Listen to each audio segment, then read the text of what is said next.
So Brett, clarifying question. Is that you with a kazoo, that bumper? No, thank goodness it is like those are all like stock footage we had licenses for and sounds. Oh, the sound. Okay. It's like we have a service and you just go silly kazoo sting and that's it. So you didn't, because I feel like you do like, I feel like you did have a kazoo at your desk at some point. I learned it from you on kazoo. Look that up. Do yourself a favor this weekend. Okay. You on kazoo. Brett, who is your garbage person? You kind of tipped it at the beginning, which is a very random garbage person. Tell me. My garbage person is Andrew Tate for saying this essentially about Drake. Hit it. Being from Canada. Imagine saying I'm a man. From where? From Canada. What? That doesn't go together. What are you talking about? Wait, you're a man from Canada? Can't be. No, I'm a man. Nah, you're not, bro. Of course you're not. There's no men in Canada. Joke, tech. Can you believe it? Now it seems like, I don't know if Andrew Tate was talking to Drake or when you say something bad about Canadian men, Drake's, radar goes off, but Drake greenlit essentially a hit on Andrew Tate. Take a look at this Instagram response to something. It's Champagne Poppy green light, which means like you guys are all free to dog on Andrew Tate. Yes, I just want to say there is something about the Canadian accent that doesn't feel super manly. Take it from me, the archetype of masculinity. That said, have you never watched Alone? It's about Canadians surviving by themselves with nothing but like an axe and some body spray. That's it. Yes. Dude, but so there are very masculine lumberjacks in the great northern hat of America we call Canada. I just want to problematize your use of manly and say that it doesn't look always like a, overly inflated sort of like my mommy never hugged me, cry for help, like Andrew Tate. And in fact, your doppelganger, your famous doppelganger, the one who made it, Ryan Reynolds, is Canadian. Oh, I'm sorry, just bagged Blake Lively. How many 12,000 children they've had? Like one of the most gorgeous celebrities there is. Come on now. And then Drake, last I checked, Drake gets young women. He dates a lot of young women consensually. Last time I checked, so it's fun to see who's calling who like not a man, and of course all of it's based on like how many chicks and blah blah blah. Shut up, dude. Drake is a sex icon. All right, I just said the word Drake and panties dropped.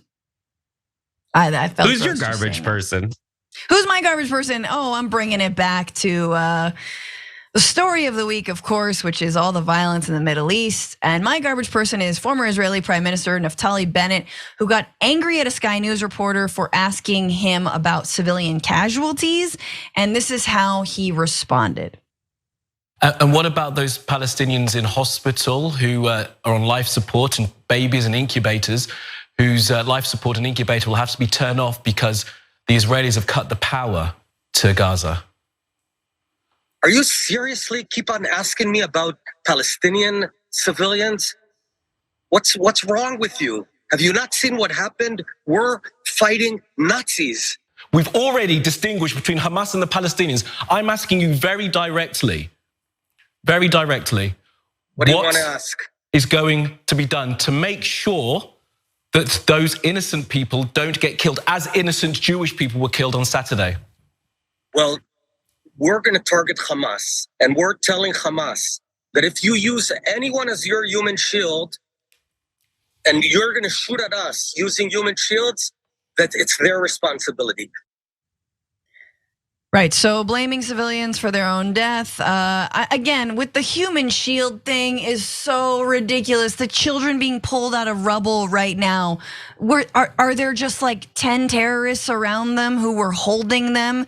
You mean buildings that are surrounding the children? So just that kind of disrespect, that kind of disregard for human life, I think shows you just how extreme the leadership in Israel has gotten, and how, especially when it comes to the IDF, just how callous they are and willing they are to expel and dispense with human life in order to carry out their mission, which is effectively leveling Gaza at this point.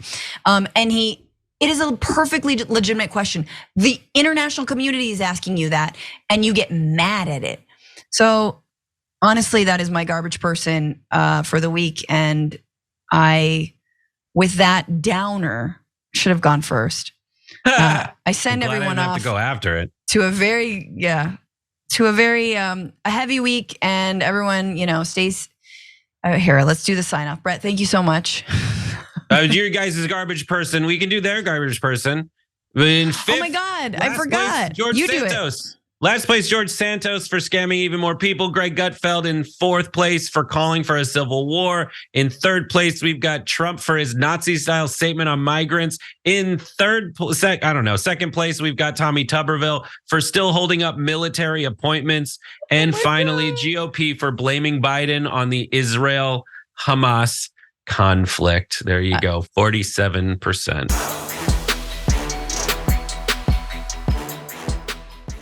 Check out the Damage Report podcast each day, wherever you get your podcasts, whether Pocket Casts or Stitcher or iTunes. You can join me as I give you the news and stories you want, with a range of co-hosts and interview guests jumping in on the fun each day. Again, that's the Damage Report, wherever you get your podcasts. And if you get them at iTunes, don't forget to rate and review. Sometimes I'll read them live on the show.